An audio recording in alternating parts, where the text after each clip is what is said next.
Hello everyone, welcome back to my YouTube channel. आशा करता हूँ आप सभी स्वस्थ होंगे। तो कल काफ़ी स्टूडेंट्स ने मुझसे डिफरेंट डिफरेंट क्वेश्चंस पूछे थे in the form of comment. तो जो भी कमेंट्स थे उनके रिगार्डिंग मैंने एक लिस्ट तैयार करी है। उसके अकॉर्डिंग जो भी रिप्लाई एक तरीके से यूनिवर्सिटी की तरफ से आया है वो भी मैंने यहाँ पे मेंशन किया है। तो कुछ क्वेश्चंस थे जो काउंसलिंग फॉर्म के रिगार्डिंग पूछे जा रहे थे काफ़ी बार, तो उनको मैंने यहाँ पे लेआउट कर दिया। तो फर्स्ट क्वेश्चन था, जैसे एक स्टूडेंट ने पूछा था कि डॉक्यूमेंट जो वेरिफिकेशन है 8 तारीख और 9 तारीख को हो रही है वो किसके रिगार्डिंग है। तो इसका रिप्लाई एक तरीके से ऐसे है कि ये उन सभी कैटेगरीज को, अब ये क्योंकि जो 8 और 9 तारीख को जो डॉक्यूमेंट वेरिफिकेशन हो रही है, तो उन्होंने वहाँ पे एक नोटिस जारी किया था। उस नोटिस में ये मेंशन किया था कि जिन भी स्टूडेंट्स के एक्स सर्विसमैन का, डिफेंस का, फ्रीडम फाइटर का, स्पोर्ट का, बैकवर्ड एरिया का, अगर ये सारे के सारे, अगर उन्होंने फॉर्म फिल करते टाइम ये ऑप्शन पे टिक किया था, तो उन बच्चों को प्रेजेंट होना है यूनिवर्सिटी में। ये 8 तारीख को फार्मेसी का है और 9 तारीख को वैसे ही हमारा बीटेक का है। ठीक है, इन बच्चों को क्या करना है, प्रेजेंट होना है कहाँ पे, यूनिवर्सिटी में। ठीक है, इसकी क्या कि इन्होंने नोटिफिकेशन भी एक तरीके से उनकी वेबसाइट पे जारी करी थी। ठीक है, और यहाँ पे ये चीज़ नहीं है कि यहाँ पे जनरल वाले जाएंगे, ईडब्ल्यूएस वाले जाएंगे, एससी वाले जाएंगे, एसटी वाले जाएंगे। ये सारी कैटेगरी के ऊपर एप्लीकेबल है। जिन भी कैटेगरीज के अंडर, मान लेते हैं कोई एससी कैटेगरी है, सपोज कर लेते हैं कि कोई बच्चा है वो एससी कैटेगरी से बिलोंग करता है। ठीक है, सपोज कर लेते हैं कि कोई बच्चा एससी कैटेगरी से बिलोंग करता है, पर उसके पास क्या है, उसके पास स्पोर्ट्स का सर्टिफिकेट भी है। ठीक है, तो वो बच्चा भी क्या करेगा, अगर मान लेते हैं वो बच्चा बीटेक का है, ठीक है, तो इस बच्चे को क्या करना है, इस बच्चे को 9 तारीख को प्रेजेंट होना है कहाँ पे, यूनिवर्सिटी में। ठीक है, जो उसका डॉक्यूमेंट वेरिफिकेशन होगी उस टाइम पे उसको वहाँ पे प्रेजेंट होना पड़ेगा। ठीक है, तो एक पॉइंट तो ये आ गया। ठीक है, इंपॉर्टेंट है। और बाकी ये चीज़ आप समझ गए हैं, क्योंकि यहाँ पे कोई एक तरीके से कैटेगरीज यहाँ पे सारी मेंशन है, पर जो मेन सब कैटेगरीज हैं उनके लिए ये चीज़ इंपॉर्टेंट रखती है।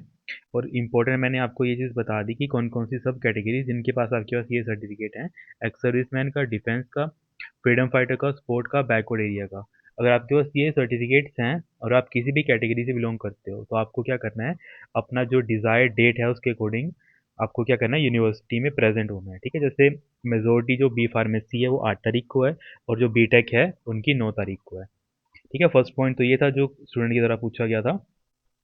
सेकंड एक क्वेश्चन था कि जो एक तरीके से what is the schedule for other categories. ठीक है, मतलब बोला था कि ये तो चलो मान लेते हैं जो कैटेगरीज बाइफ्रिकेट कर दिए हैं, और इनके अलावा जो बाकी कैटेगरीज बचती हैं, जैसे जनरल बचता है, ईडब्ल्यूएस बचता है, एससी एसटी ओबीसी, ये सारी बचती हैं, इनका जो शेड्यूल है वो किस तरीके से है। ठीक है, तो इसका रिप्लाई ये आया था कि जब आप पहले ऑनलाइन काउंसलिंग अटेंड करेंगे, ठीक है, जब आपको कोई सीट एलोकेट हो जाएगी, आप उस कॉलेज में जब आप जाएंगे, तो उस टाइम पे क्या होंगे, उस टाइम पे आपका वो कॉलेज ही आपकी डॉक्यूमेंट वेरिफिकेशन करेगा। ठीक है, तो ये पॉइंट था जो एक स्टूडेंट के द्वारा पूछा गया था।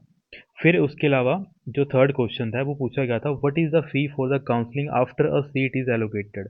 अब यहाँ पे क्या है कि मान लेते हैं कि फर्स्ट राउंड ऑफ काउंसलिंग में किसी बच्चे को कोई सीट एलोकेट हो जाती है। ठीक है, और जब वो एक तरीके से सीट को रिजर्व कर लेता है। अब रिजर्व कैसे करेगा, सबसे पहले क्या होगा, जब कोई कैंडिडेट, यहाँ पे मेंशन किया है कि कोई कैंडिडेट अगर काउंसलिंग में अपेयर करता है और उसको अपना डिज़ायर्ड सीट मिल जाती है, तो उसको क्या करना पड़ेगा, सबसे पहले जैसे उसको वो कॉलेज एलोकेट हो गया, क्योंकि ये सारा का सारा क्या चल रहा है, हमारा ऑनलाइन मोड चल रहा है। ठीक है, अब आपको इंटरफेस कहाँ पे मिल जाएगा, जब आप लॉगिन करेंगे उसी टाइम पे आपको इंटरफेस मिल जाएगा, जहाँ पे आपको, आपका अगर कॉलेज मिल गया आपके मेरिट के बिहाफ पे, तो आपको क्या होगा, वहाँ पे एक फ़ी डिपॉजिट करने के लिए बोलेंगे। वो काउंसलिंग फ़ीस है आपकी बेसिकली, और वो कितनी होगी आपकी, 3000 मोड होगी। ठीक है, मतलब 3000 होगी और ऑनलाइन मोड होगी।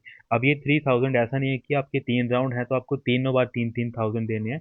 ये सिर्फ वन टाइम डिपॉजिट होगी। तो यहाँ पे मैंने यहाँ पे मेंशन भी किया है, the fee is once for 3 round. ठीक है, तीनों राउंड के लिए आपको क्या करना पड़ेगा, चाहे मान लेते हैं आपको सीट फर्स्ट राउंड में मिलेगी, चाहे सेकंड राउंड में मिलेगी, चाहे थर्ड राउंड में मिलेगी, तो तीनों राउंड में ऐसा नहीं होगा कि आपको 3,000 हर बार देने पड़ेंगे। आप सिंगल टाइम डिपॉजिट करेंगे और उससे आपका काम हो जाएगा पूरे के पूरे काउंसलिंग के लिए। ठीक है, फिर हमारे पास नेक्स्ट क्वेश्चन था कि when will the admission of fee deposit for the first year in a college. ठीक है, अब यहाँ पे बोला है कि मान लेते हैं कि कोई बच्चा था, उसने जो उसको सीट चाहिए थी उसने उसकी पेमेंट भी डिपॉजिट करवा दी। ठीक है, उसने 3,000 जो था काउंसलिंग फीस वो भी डिपॉजिट करवा दी, और वो चला गया कॉलेज में। ठीक है, जैसे ही वो कॉलेज में जाएगा, कॉलेज जैसे ही कॉलेज में एंटर करेगा तो उसको क्या होगा, एक तरीके से वहाँ पे सारे सारे उसके जो भी डॉक्यूमेंट्स हैं वो लेकर जाने पड़ेंगे। उसके साथ ही साथ जो भी एक तरीके से ट्यूशन फी वगैरह जो भी चीज़ें होती हैं, वो सारी की सारी चीज़ें इन द एंड कौन डील करेगा लास्ट में, कॉलेज ही डील करेगा। ठीक है, तो इन दैट जो भी चीज़ें हैं वो कौन डील करेगा, कॉलेज ही डील करेगा। तो जो भी कोई बच्चा है, फॉर एग्जांपल मान लेते हैं कोई एक्स नाम का स्टूडेंट है, इसको कोई कॉलेज वाई एलोकेट हो गया। ठीक है, अगर उसको कोई वाई कॉलेज में जाना था और उसको वाई कॉलेज मिल गया, ठीक है, तो जैसे उसको वाई कॉलेज मिला तो स्टूडेंट सबसे पहले क्या करेगा, उस वाई कॉलेज की वेबसाइट पे जाएगा। ठीक है, उस वेबसाइट पे जाएगा और वहाँ पे क्या चीज़ चेक करेगा, वहाँ पे दिखेगा कि उसके फीस स्ट्रक्चर क्या है, कि फर्स्ट ईयर के स्टूडेंट के लिए कितनी मतलब पेमेंट लगती है। तो वो सारी चीज़ें उनकी वेबसाइट पे ऑब्वियसली ईजिली मिल जाती हैं। नहीं तो क्या करना है आपको, उनके जो कॉन्टैक्ट नंबर होते हैं वहाँ पे उनसे कॉन्टैक्ट कर लेना कि सर मुझे इस ईयर आपके कॉलेज में एक सीट एलोकेट हुई है, तो मुझे उसका फ़ीस स्ट्रक्चर बताइए कि जब मैं जो एक तरीके से मतलब वहाँ पे प्रेजेंट होऊंगा फिजिकली, ठीक है, तो मुझे क्या क्या चीज़ें लेकर आनी है और मुझे जो पेमेंट है वो कितनी लेकर आनी है। ठीक है, तो ये सारी चीज़ें हैं। जब आपको सीट एलोकेट हो जाएगी तो आपका जो एक तरीके से कॉलेज होगा उसमें आपको ये चीज़ें सारी पूछनी है। फिर नेक्स्ट क्वेश्चन था, एक बच्चे का आया था, what are the type of counselling round. ठीक है, मतलब यहाँ पे सिंपली अगर मैं आपको इजीली समझाऊँ तो उन्होंने पूछा था कि जो कितने टाइप के काउंसलिंग राउंड होंगे, और अगर एक बच्चे ने किसी काउंसलिंग मान लेते कि फर्स्ट राउंड में क्या हुआ, उस बच्चे ने जो सीट थी, ठीक है, उसको वो पहले में उसने सेलेक्ट कर दिया कि चलो ये सीट उसने मतलब रिजर्व करनी है, पर उसको क्या हुआ, उसको लगा कि ये कॉलेज अच्छा नहीं है, तो वो बच्चा अप्लाई कर सकता है कि नहीं कर सकता है। तो पहली चीज़, अगर इसको मैं अगर ऐसे समझाऊं इजीली, तो आपको ऐसा मानना है कि एक स्टूडेंट आ गया, ठीक है, इसको कोई कॉलेज मिल गया एक्स, ठीक है, एक्स से उसको कॉलेज मिल गया, पर उसको क्या लगा, उसको मतलब ऐसा लगा कि यार ये कॉलेज एक्स है वो अच्छा नहीं है, तो उसने क्या किया, वो क्या कर सकता है, अब वो सेकंड राउंड के लिए अप्लाई करेगा। ठीक है, जो सेकंड काउंसलिंग का राउंड होगा उसके लिए वो क्या करेगा, अप्लाई करेगा। तो जैसे वो सेकंड राउंड के लिए अप्लाई करेगा, तो सबसे पहले बच्चे को एक इंटरफेस दिखेगा। कहाँ पे दिखेगा, क्योंकि जब एक यूजुअली आप किसी वेबसाइट पे जाते हैं, अब जो भी डिफरेंट डिफरेंट यूनिवर्सिटीज़ हैं वो एक तरीके से जब ऑनलाइन काउंसलिंग करवाती हैं, तो वहाँ पे क्या होता है, अगर कोई बच्चा फर्स्ट सीट को छोड़ना चाहता है, तो जब वो basically second round of counselling में जाता है, तो उसको सबसे पहले एक मैसेज आता है कि आपको सीट फर्स्ट राउंड में एलोकेट कर दी है। अगर आप सेकंड राउंड में मतलब जाना चाहते हैं, तो आपको फर्स्ट राउंड वाली थी वो उसको सरेंडर करना पड़ेगा, मतलब उसको क्या करना पड़ेगा, छोड़ना पड़ेगा। तो जैसे आप उसको छोड़ोगे तब आप सेकंड राउंड के लिए अप्लाई कर सकते हो। ठीक है, उसके बिहाफ पे फिर दोबारा से आपको क्या होगा, कॉलेज एलोकेट होगा। ठीक है, ऐसे करके क्या होते हैं हमारे पास, जो एक तरीके से सीट्स हैं वो डिस्ट्रीब्यूट होती हैं, और अगर एक बच्चे ने फर्स्ट में सरेंडर कर दिया तो सेकंड में जो सेकंड राउंड है उसमें उसके लिए वो एलिजिबल हो जाता है काउंसलिंग के लिए। तो ऐसे करके क्या जो सिस्टम जो है एक तरीके से वर्क करता है। ठीक है, तो ये बच्चे ने पूछा था कि जो उसकी पिछली जो सीट है वो रिजर्व रहेगी कि नहीं रहेगी, तो उसका आंसर यही है कि अगर वो आपसे जब आप सेकंड राउंड में जाएंगे तो आपसे वो बकायदा पूछेगा एक तरीके से कि आप अगर सेकंड राउंड में जाना चाहते हैं, तो आप पहले से ही फर्स्ट राउंड में किसी और कॉलेज में अपियर थे, मतलब उसमें सिलेक्टेड थे, तो आपको वो सीट छोड़नी पड़ेगी, तभी आप सेकंड राउंड ऑफ काउंसलिंग में जा सकते हैं। ठीक है, तो वही लिखा है यहाँ पे भी, if a candidate selected in the first round but he is not satisfied with his seat, he or she then attend the second round of counselling, but remember he or she must surrender his allocated seat for the first second round. ठीक है, वही चीज़ मैंने यहाँ पे भी mention कर दी है। ठीक है, ऐसे करके क्या होगा, आपके पास जो है काउंसलिंग के राउंड चलेंगे। ठीक है, वैसे ही सेकंड से थर्ड में भी आप जाओगे तो वही चीज़ रिपीट होगी आपके साथ। फिर नेक्स्ट क्वेश्चन पूछा था एक बच्चे ने कि जो हिमाचल स्टेट कोटा है और जो ऑल इंडिया स्टेट कोटा है, ठीक है, चाहे वो जनरल का हो, चाहे वो एससी का हो, एसटी का हो, इनमें डिफरेंस क्या है, कि जो सीट्स एलोकेट होती हैं वो डिफरेंट होती हैं कि नहीं होती हैं। ठीक है, कि जो ऑल इंडिया वाला बच्चा है वो इन जनरल की फॉर्म में हमारे साथ compete करेगा। ठीक है, कि जो मतलब ऑल इंडिया कोटा मान लेते हैं हिमाचल को छोड़ के बाकी अदर सारे स्टेट, उनके जो स्टूडेंट्स हैं वो भी हमारे मतलब जनरल कैटेगरी के साथ इनडायरेक्ट मतलब डायरेक्टली क्या करेंगे, compete करेंगे, तो ऐसा नहीं है। ठीक है, फर्स्ट बात तो ये कि ऐसा नहीं है। अब ये एक्चुअल में फ़र्क कहाँ पे आता है, कि जो हमारे पास ऑल कैंडिडेट्स हैं जो अप्लाई कर रहे हैं हिमाचल प्रदेश स्टेट कोटा के अंदर, और वो कैंडिडेट कौन कौन से हैं, जनरल के हैं, ईडब्ल्यूएस के हैं, चाहे वो एससी के हैं, चाहे वो एसटी के हैं, चाहे वो ओबीसी के हैं, वो compete कर सकते हैं किन सीट्स के लिए, हिमाचल प्रदेश की जो सीट्स हैं, हिमाचल प्रदेश स्टेट कोटा के अंदर जो सीट हैं, चाहे वो ऑल इंडिया की स्टेट के अंदर जो सीट्स हैं, उन दोनों के ऊपर वो एलिजिबल हैं। पर जो ऑल इंडिया कोटा के जो बच्चे हैं वो सिर्फ और सिर्फ सीट कहाँ पे ले सकते हैं, ऑल इंडिया जो एक तरीके से, ठीक है, उन्हीं के ऊपर क्या कर सकते हैं, सीट्स ले सकते हैं, ठीक है, ऑल इंडिया जो कोटा होता है उन्हीं के अंडर वो सीट्स ले सकते हैं। अगर आपको वैसे समझना हो इन जनरल एग्जांपल, तो वैसे मैं समझा देता हूँ कि अगर मान लेते हैं कि हमारे पास क्या है, यहाँ पे मैं इजीली थोड़ा आपको समझा देता हूँ। मान लेते हैं कि एक पर्सन है ए, दूसरा पर्सन है बी, ठीक है। जो ए पर्सन है वो हिमाचल से बिलोंग करता है, ठीक है। अगर ए पर्सन है वो हमारा कहाँ से बिलोंग करता है, ये हमारा हिमाचल से बिलोंग करता है, और ये मान लेते हैं ये बिलोंग करता है हमारा यूपी से, ठीक है, ये बंदा बिलोंग करता है यूपी से। अब होगा क्या, अब यहाँ पे हम अकॉर्डिंग टू हम सीट देख लेते हैं। तो एक मान लेते हैं कि यहाँ पे कुछ हमारे पास जो हमने एक तरीके से कोई कॉलेज है, एक्स कॉलेज है, उसमें कुछ सीट्स हैं जर्नल की, उसमें कुछ सीट्स किसी की हैं, जनरल की हैं। पर अब यहाँ पे क्या चीज़ होगा, अगर यहाँ पे सपोज कर लेते हैं कि जो ये जनरल की सीट है, ये जनरल की सीट सिर्फ और सिर्फ अगर हिमाचल प्रदेश स्टेट कोटा के बच्चे के लिए बची है, ठीक है, तब यहाँ पे सिर्फ और सिर्फ कौन compete कर पाएगा, सिर्फ हिमाचल का बच्चा ही compete कर पाएगा।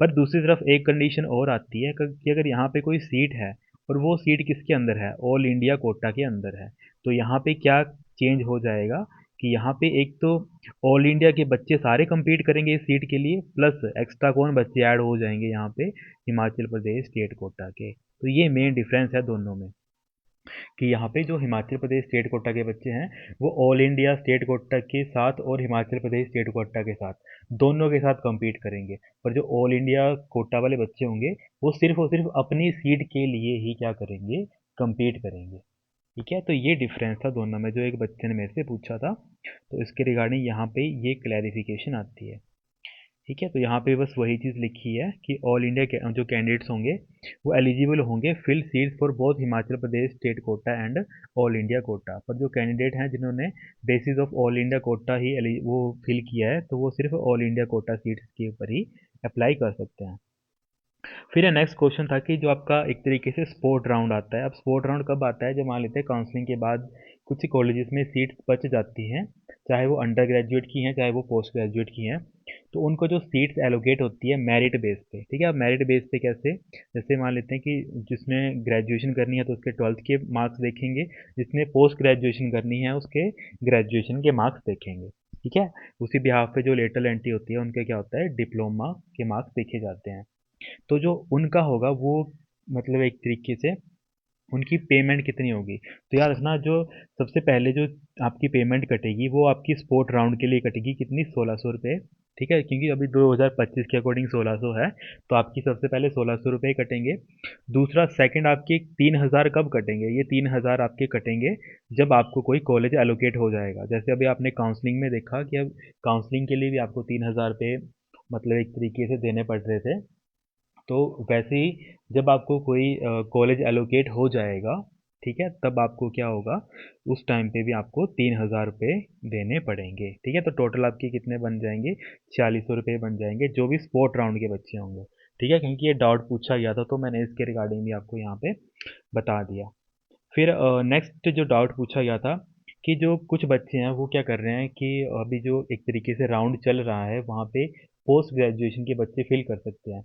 पर कुछ बच्चों का डाउट आया था कि सर हम क्या कर रहे हैं कि एक तरीके से हम किसी कोर्स के लिए अप्लाई कर रहे हैं पर हमने एचपी सेट नहीं दिया है, पर हम फिर भी उसके लिए अप्लाई कर रहे हैं। तो आपने सबसे पहली बात है कि ऐसे कोर्सेज हैं जो यहाँ पे मैंने यहाँ पे बताए हैं, उनके ऊपर अगर आपने एचपी सेट नहीं दिया है तो आपको उनको अप्लाई नहीं करना है, क्योंकि इन द एंड आपको लास्ट में जाके क्या होगा, वो रिजेक्ट कर दिया जाएगा फॉर्म। अगर आपको वैसे ही एडमिशन लेनी है इनमें तो आप क्या कर सकते हैं, आप स्पोर्ट राउंड का वेट कर लीजिए, ठीक है। स्पोर्ट राउंड का आपने क्या करना है, वेट करना है। तो यहाँ पे मैंने वो चीज़ मेंशन कर दी है कि courses only on the basis of HP set. तो अंडर ग्रेजुएट में कौन कौन से कोर्सेज थे, बीटेक था, बी फार्मेसी था, बीएससी एचएमसीटी था, बीएचएमसीटी था। तो ये सारे कोर्सेज कौन से हैं जिनकी एडमिशन अभी एचपी सेट के बेसिस पे हो रही है। इसके अलावा पोस्ट ग्रेजुएशन में कौन कौन से हैं एचपी सेट के बेसिस पे अभी, एमबीए है, एमबीए टूरिज्म है, हॉस्पिटैलिटी है, एमसीए है, एमएससी फिजिक्स है, एमएससी इन्वायरमेंटल साइंस, ठीक है। तो ये सारे के सारे कोर्सेज किसके लिए हैं, अब इनके लिए सिर्फ क्या चाहिए होगा, ओनली जिन्होंने एचपी सेट का एग्ज़ाम दिया है। तो अभी सिर्फ उन्हीं का काउंसलिंग के जो एक तरीके से फॉर्म फिल हो रहे हैं, अगर आपको उनको एडिट करना है तो वही उनको एडिटिंग फैसिलिटी अभी दी गई है, ठीक है, किन बच्चों के लिए, जिन्होंने एचपी सेट दिया है। तो मैं बार बार एच पी सेट तभी मेंशन कर रहा हूँ यहाँ पे, क्योंकि बच्चे क्या कर रहे हैं, वो विदाउट जो एच पी सेट है उसके बेस पे भी उसको आगे तक फिल कर दे रहे हैं, जो एक तरीके से क्या होगा, उनका फॉर्म रिजेक्ट हो जाएगा, क्योंकि ये सारी चीज़ें जो आपका प्रोस्पेक्टस दे रखा है यूनिवर्सिटी ने, उसमें ये सारी चीज़ें बेसिक मेंशन है। फिर उसके बाद यहाँ पे कुछ और कोर्सेज थे जो क्वालिफाइंग एग्ज़ाम होते हैं, ठीक है, जैसे बीटेक लेटरल एंट्री हो गया, बी फार्मेसी लेटरल एंट्री हो गया, एम टेक हो गया, योगा हो गया, एम फार्मेसी होगा, फार्म डी हो गया। इनके लिए क्या चल रहा है, क्वालिफाइंग एग्ज़ाम है ये सारे। अब क्वालिफाइंग एग्ज़ाम क्यों बोलते हैं इनको, क्योंकि मान लेते हैं बीटेक लेटरल एंट्री में कौन बच्चा आएगा, जो डिप्लोमा कर रहा होगा, ठीक है। अब लेटरल एंट्री मतलब है कि जो बच्चा डिप्लोमा कर रहा होगा वो सीधा सेकेंड ईयर में एडमिशन चाहता है, ठीक है। तो वो क्या क्या करेगा, वो लेटरल एंट्री के लिए अप्लाई करेगा। तो सेकंड जो एक तरीके से सेकंड ईयर में जो एडमिशन होगी उसके लिए वो अप्लाई करेगा लेटरल एंट्री के थ्रू। अब लेटरल एंट्री के जितने बच्चे होंगे उनमें से फिर हर एक बच्चे की जो मेरिट्स हो, मेरिट के बिहाफ पे मार्क्स क्या देखे जाएंगे, और उनका एक अलग से एक तरीके से उनको मेरिट के बिहाफ पे क्या होगा, उनको फिर सेकंड ईयर में एडमिशन दी जाएगी, ठीक है। क्योंकि अभी कई बच्चों का डिप्लोमा का रिजल्ट नहीं आया है, तो इसका थोड़ा रिजल्ट, क्योंकि लेटरल एंट्री का तो वैसे भी थोड़ा डिले चलता है काम, ठीक है। तो इसके बिहाफ पे क्या होते हैं, एडमिशन आपको बाद में एलोकेट होते हैं, क्योंकि अब ये क्वालिफाइंग एग्जाम है, क्योंकि आपने डिप्लोमा क्वालिफाई किया होगा तभी आप इनके लिए एलिजिबल हो। और योगा के लिए क्या होगा, बेसिकली जो आपका ये भी है, ये भी क्वालिफाइंग एग्ज़ाम पे है।